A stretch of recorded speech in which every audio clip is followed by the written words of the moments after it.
चुनाव में हार का साइड इफेक्ट दिखने लगा है। बीजेपी के प्रवक्ता शहनवाज हुसैन ने कहा है कि बिहार में सुशील मोदी हमारे नेता हैं और उन्हीं के नेतृत्व में चुनाव लड़ा गया। हार की छानबीन होगी और हार की वजहों का पता लगाया जाएगा। बिहार में 10 सीटों के उपचुनाव के नतीजे आए हैं। बीजेपी को तगड़ा झटका लगा है। हमारे साथ इस मसले पर बातचीत करने के लिए बीजेपी के राष्ट्रीय प्रवक्ता शहनवाज हुसैन साहब हैं। शहनवाज जी, जेडीयू और आरजेडी के महागठबंधन ने आपकी महाआशाओं पर पानी फेर दिया है। देखिए, जेडीयू और आरजेडी का ये गठबंधन हुआ जिसको उन्होंने महागठबंधन कहा, और ये सही है कि जैसी सीटें हमें जीतनी चाहिए उतनी सीट हम नहीं जीत पाए। जो हमारी बहुत मजबूत सीटें मानी जाती थी वो सब हम हार गए, और जब लोकसभा के चुनाव में जहाँ पर हमें जीत नहीं मिली थी वो सीट भी हम जीत गए। लेकिन पूरी तरह से लालू जी और नीतीश जी का जो गठबंधन है वो ज़्यादा सीट जीता है। हम इसको गंभीरता से लेंगे, लेकिन ये राज्य का चुनाव है, इसको आइंदा जो दो समूह का गठबंधन था, दो वोट बैंक का गठबंधन था, उस दोनों वोट बैंक के मिलने से ये हमारी हार हुई है। आइंदा और ताकत लगा के विधानसभा के चुनाव में हम लोग पूरी लड़ाई ताकत से लड़ेंगे और जीतेंगे। तो शहनवाज हुसैन मानते हैं कि लालू और नीतीश के साथ आने से नुकसान हुआ है। एबीपी न्यूज संवाददाता प्रकाश कुमार हमारे साथ जुड़े हैं। प्रकाश, क्या माना जाए, क्यों नुकसान हुआ बीजेपी को? देखिए, बीजेपी को नुकसान होने के पीछे कुछ खास वजह रही है।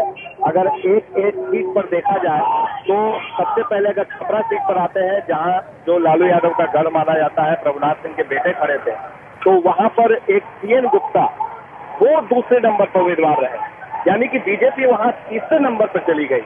और जो गुप्ता को सीट आया है, जो निर्दलीय उम्मीदवार को, वो और बीजेपी के उम्मीदवार को अगर जोड़ दिया जाए तो वहां पर बीजेपी की जीत दिखती है, और बीजेपी से भी बगावत करके वो चुनाव लड़े थे। इसी तरह से अगर राजनगर की सीट देखी जाए तो वहां का जो मार्जिन है महज 3,500 का मार्जिन है। हालांकि बांका में आरजेडी हारी है 700 के वोट से ही। तो कई जगह पे जो मार्जिन है वो बहुत ही कम है, जिसमें 4 जगह ऐसी है। तो मुकाबला काफी टक्कर का रहा। हालांकि आज 6 जगहों पर सीधे बीजेपी नरकटियागंज से जीती है रश्मि वर्मा, वो 15,000 से ज्यादा वोट से। मोहनिया में 20,000 वोट से ज्यादा से बीजेपी जीती है। तो ये जो 10 सीटों का जो चुनाव हुआ, उपचुनाव, और उसमें जो नतीजे आए हैं, 4 सीट पर बीजेपी की साफ न सिर्फ मार्जिन देखा जाए तो बड़ा है, बल्कि जीत का जो मुकाबला है वो कहीं दिखता नहीं है। तो प्रकाश, अगर अगले साल के चुनाव की बात करें तो फिर बीजेपी अब क्या करेगी?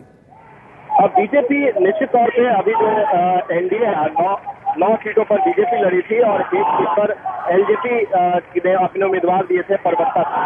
तो ये जो 9 सीटों पर लड़ने का और फिर आगे जो बड़ा मुकाबला की बात 2015 में हो रही है, तो निश्चित तौर पे एक नेता के नेतृत्व में, और जो आरजेडी की 3 सीटों पर जो जीत हुई है, वो देखा जाए तो निश्चित तौर पे बीजेपी का मुकाबला सीधे तौर पर आरजेडी से होगा, ऐसा बीजेपी के लोग चाहेंगे और लालू यादव के चेहरे को सामने रखना चाहेंगे।